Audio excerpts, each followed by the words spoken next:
নমস্কাৰ সকলোলৈ ভোগালীৰ শুভেচ্ছা জ্ঞাপন কৰিলো। আজি আমি লৈ আহিছো কিছুমান ঘৰুৱা সামগ্ৰী ভোগালীৰ জা জলপান আৰু লগে লগে আমি এই পিঠাৰ জৰিয়তে তেওঁলোকক পিঠাৰ গানটো দিবলৈ চেষ্টা কৰি যাম। ইয়া আমি আনিছো তিল পিঠা, ইয়া ঘিলা পিঠা, ইয়া পকা পিঠা, তিলৰ লাড়ু, নাৰিকলৰ লাড়ু, সান্দহগুৰি, চিৰা, দৈ, মিঠৈ। এতিয়া এইখিনি বস্তু অনাৰ একমাত্ৰ উদ্দেশ্য হৈছে ছাত্ৰ ছাত্ৰীসকলৰ আজিকালি খুবেই ইচ্ছাৰ বস্তু হৈ পৰিছে চিপছ আৰু কুৰকুৰি। তেওঁলোকে এই পিঠা বোলা বস্তুটো খাবলৈ একেবাৰে ইচ্ছা নকৰে, কিন্তু এই সকলো বস্তু যদি তৈয়াৰ কৰাটো তেওঁলোকে দেখা পায় তেতিয়া নিশ্চয় তেওঁলোকৰ ইচ্ছাটো আহিব বুলি আমি ভাবো। সেয়েহে মাতৃসকলে আমি চুঙা পিঠা কেনেকৈ বনাম, ভোকা পিঠাটো কেনেকৈ বনায় তেওঁলোকক যদি সন্মুখত থৈ পেলাই আমি যদি এইবিলাক বস্তু তৈয়াৰ কৰি লওঁ তেতিয়া নিশ্চয় তেওঁলোকে চিপছ আৰু কুৰকুৰিৰ প্ৰতি অনীহা জন্মিব। সেয়েহে লগে লগে মই পিঠাৰ গীতটো আজি ছাত্ৰ ছাত্ৰীসকললৈ বুলি আগবঢ়াইছো।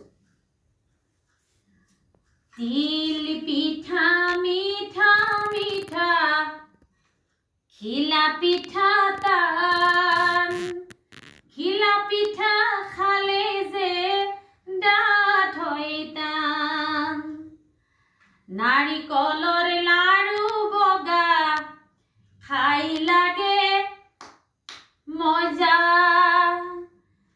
পিঠাৰ লগত বহি হয় ডাঙৰ ৰজা, ভোকা পিঠা ডাঙৰ ডাঙৰ কেটেলিতে বনাই,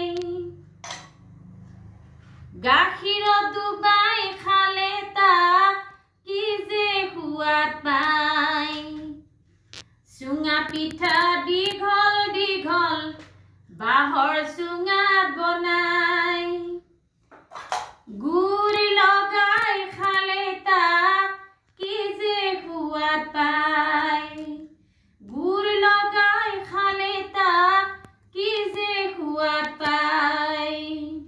এই মই আগতেও কৈছো চুঙা পিঠাটো কেনেকৈ বনাব লাগে এইটো ছাত্ৰ ছাত্ৰীসকলক কিন্তু দেখুৱাব লাগিব। ঠিক তেনেকৈ আগৰ দিনৰ যিসকল আছিল তেওঁলোকে ভোকা পিঠাটো কেটলি মুখত দি পেলাই তেওঁলোকে বনাইছিল। আজিকালি একেবাৰে সহজ উপায় হৈ পৰিছে, এই চেকনিখনৰ দ্বাৰাই আমি পকা পিঠা তৈয়াৰ কৰিব পাৰোঁ।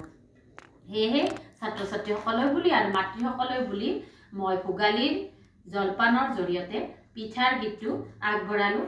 আৰু আচাৰ্যসকলে যেতিয়া স্কুলত দিব তেতিয়া এই সকলো বস্তু সেই সময়ত নাথাকিব পাৰে, তেতিয়া কিন্তু আমি এইবিলাক বস্তু মাটিৰে তৈয়াৰ কৰি যেতিয়া ৰং সানি লৈ কৰিম গানটো দিম তেতিয়া আনন্দ পাব তেওঁলোকে ছাত্ৰ ছাত্ৰীসকলে।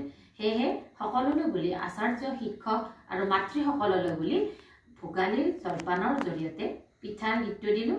সকলোৱে আনন্দ উপভোগ কৰক, ভোগালীৰ জা জলপান উপভোগ কৰক আৰু সুখে সন্তোষেৰে দিন কটাওক তাৰে কামনা কৰি আমাৰ ভিডিঅ'টো এইখিনিতে সামৰণি মাৰিছোঁ।